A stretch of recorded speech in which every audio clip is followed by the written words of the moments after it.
Zero न्यूजच्या बातमीपत्रामध्ये आपलं सर्वांचं स्वागत. गोवा येथील कानोबादेव उर्फ हजरत रमजान शाह बाबा दर्गा प्रकरणी जिल्हाधिकारी कार्यालयासमोर उपोषण सुरू. राहुरी तालुक्यातील मौजे गोवा येथील पुरातन कानोबादेव उर्फ हजरत रमजान शाह बाबा वक्फ संदर्भात गेल्या 2 वर्षापासून सुरू असलेल्या वादाला पुन्हा एकदा तीव्र वळण लागले आहे. दर्गा ट्रस्टी व स्थानिक मुस्लिम समाजाला आजपर्यंत न्याय न मिळाल्यामुळे 4 फेब्रुवारी 2026 पासून जिल्हाधिकारी कार्यालय अहमदनगर समोर आमरण उपोषण सुरू करण्यात आले आहे. 2 वर्षापासून धरणे आंदोलन तरीही न्याय नाही. या सर्व प्रकाराच्या निषेधार्थ दर्गा पूर्ववत करण्याच्या मागणीसाठी ट्रस्टी व मुस्लिम समाजाने 28 डिसेंबर 2023 पासून राहुरी तहसील कार्यालयासमोर संविधानिक मार्गाने धरणे आंदोलन सुरू केले आहे. या आंदोलनाला आतापर्यंत 2 वर्ष झाले असतानाही आजपर्यंत कोणताही ठोस न्याय मिळालेला नाही.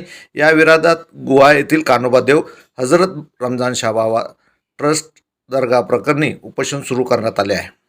हम 2 साल हो गए गोवा यहाँ की बात है। ये हमारी दरगाह है, वहाँ उन्नी मूर्ति ला के बिठाई ली है। तो इतनी तकलीफ है कि 1-1 घंटा आरती हटाने के वास्ते प्रशासन ने कुछ भी निर्णय लेना, उसके लिए राहुरी को हम 2 साल 3रा साल चालू है वहाँ बैठे हैं, लेकिन उन्होंने कोई भी उस पर ये नहीं किया। उसके लिए हम आज नगर को कलेक्टर साहब के यहाँ बैठे हैं।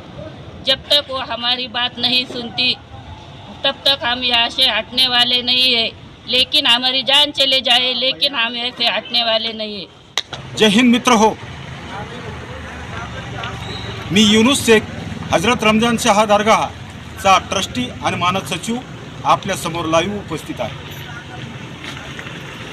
मित्र हो, ठरल्याप्रमाणे 29 डिसेंबर 2025ला सरकारला आणि प्रशासनाला त्यांच्या कर्तव्याची जाणीव करून देण्यासाठी आम्ही प्रशासन आणि सरकारचं वर्षश्राद्ध घालून जाहीर निषेध केला होता. त्यावेळेस आम्ही अशी घोषणा केली होती, या सरकारला आणि प्रशासनाला अल्टिमेट दिला होता की 9 मार्च 2022ला ट्रिब्युनल कोर्टाचा जो मनाई आदेश होता, की मनाई आदेश असताना ज्या असंवैधानिक हरकती, जी 750 वर्षाची गुहा येथे जी सुफी संतांची मजार आहे, तेथे ज्या असंवैधानिक हरकती झाल्या आहेत त्या प्रशासनाने हटवल्या नाही, तर येणाऱ्या 4 फेब्रुवारीपासून माननीय जिल्हाधिकारी कार्यालयाच्या समोर आम्ही प्राणांतिक उपोषण सुरू करणार आहोत. तर आज आमचा पहिला दिवस. आम्ही आता सरकार आणि प्रशासनाला अल्टिमेट देत आहोत की आता इथून पुढे सरकारने आणि प्रशासनाने आमच्या संविधानिक मागण्या मान्य केल्या तर ठीक आहे, नाहीतर आता आम्ही इथे शेवटचा श्वास होऊस्तवर इथून उठणार नाही. Zero news, it's news impact.